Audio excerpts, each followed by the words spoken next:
be considered successful, you need a six-figure income. You also gotta have the perfect wife or partner. You also gotta have the perfect body and looks. Okay, otherwise people won't respect you. Okay, you gotta have power, lots of money. Otherwise, you won't be successful. Oh my God, I am falling. Like, oh my gosh, Marlon, this is too much to handle. Oh, and you have to have the perfect attitude and be perfect in everything that you do. Perfection is overrated. I don't want any of this.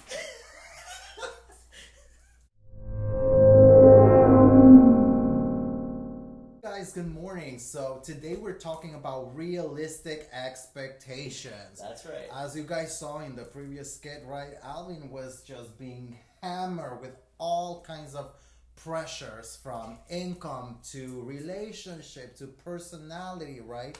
So with that being said, we'll jump right into this topic. So everyone has expectations for themselves, right? We often assume that these expectations are reasonable, yet many of them are anything but that.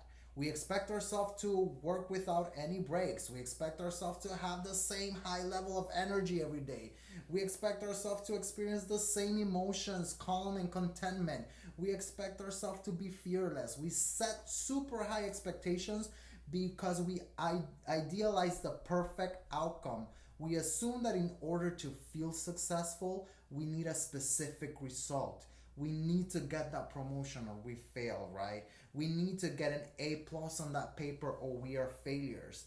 This is a hard way to live, guys, to be quite frank with you. And quite frankly, just in the skit is something very hard to walk with. A lot of weight.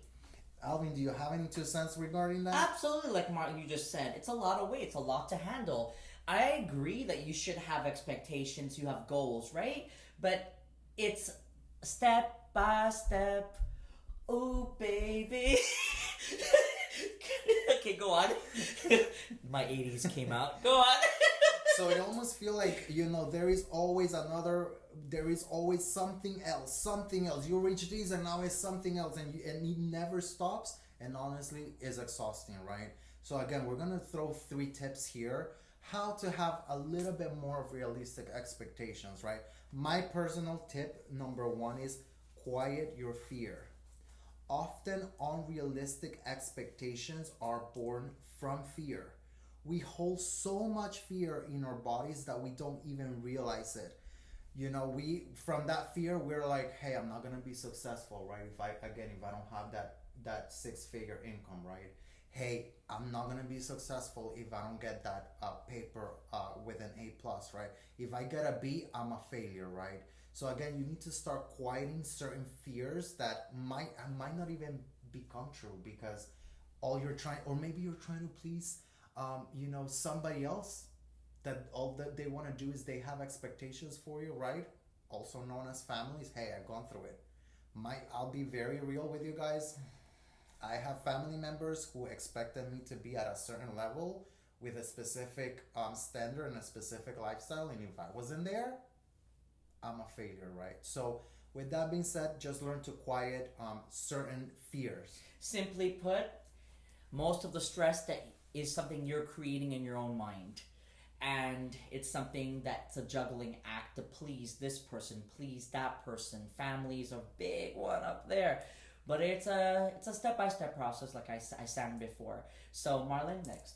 The next tip or point that I want to bring out is explore my I'm not good enough story. Why do you feel that you're not good enough, right? A lot of unrealistic expectations stem from the fact and the core belief that we believe that we are not good enough as person. Hey, I'm not good enough, so therefore I don't deserve that, right? Mm-hmm. Maybe you've been blessed to live in a beautiful home. Maybe you've been blessed to have a beautiful partner. Maybe you've been blessed to have, maybe it's not a 6-figure income job, but it allows you flexibility, right? Maybe you've been blessed to be able to finish a career now, right? So, but why is it it's okay to explore that story. Why is it that you don't feel okay with being that? My thing on this is everybody has a story, but I don't know your story if I don't know you. You don't know my story if you haven't met me. One of the most famous lines that I hear often is that, who does he think he is? Or who does she think she is? But do you even realize what this person had to go through to get to that point? It may look easy on the outside, but we don't know what you're living on the inside. Marlon? Yeah, and then that leads us to the third and last point, which is, this is mine again, identify the most realistic takeaway. Consider this question. If this could go well with several things not working the way I wanted to, how will that feel for me? Damn, that's good. I'll give you an example that I wrote here that I thought about. For example, lots of parents put pressure on themselves for their children's birthday parties or first day of school. In reality, these moments are often messy moments and imperfect. Your child's best friend, for example, can't make it to the party.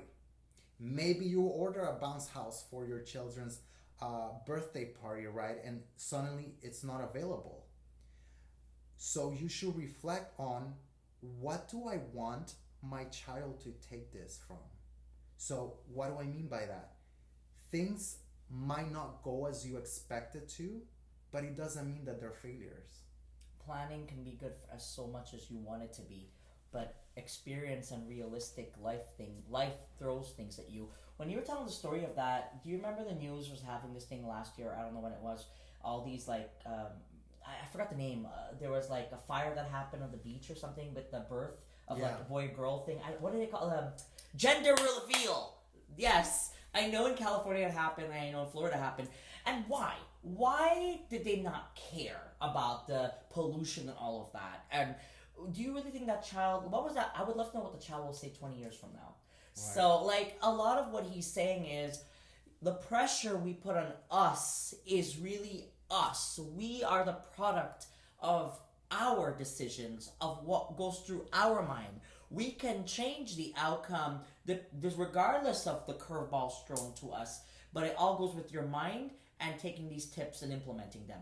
Marlon? My last thing is just, and I'll refer from my notes, sometimes we worry that if we don't set high expectations for ourselves, we're somehow letting ourselves off the hook. We're being lazy or we don't have ambition, right?